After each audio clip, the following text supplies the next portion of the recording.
Kaip vertintume, buvo prieš rungtynės iškeltas tikslas 3 taškai, tik tai lygiosios netenkino. Mes vis tiek turim dėl Europos kovoti 4 vietą. Ką galvom, kad praradom 2 taškus, aišku, kaip gerai, kad parodėm charakterį, atsitėsim po 2-0. Iš tikrųjų gaila, kad daug progų labai neišnaudojom. Tas labai liūdina, bet šiaip nėra blogiausia, kad vis tiek tašką iškovom, bet vis tiek, sakau, neiškovotas taškas. Ypač kai tokia žaidimo eiga yra. Taip, pagal eigą, taip, biški malonu, kad vien taškas. Bet šiaip kovojom dėl 3, buvo tikslas tik tai 3 taškai. Šios rungtynės tau antros komandos sudėtyje, kai žaidino rungtynių pradžios, ar pačiam jau randi bendrą supratimą su gynėjų linija, netrūksta dar to susižaidimo?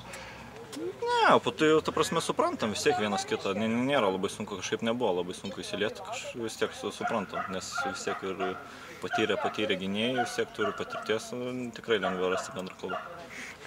Sukruojo rungtynės taip pat yra išskirtinės galbūt tiems žaidėjams, kurie išėjo iš Vėtros, tai kad susitikote daug savo buvusių komandos draugų.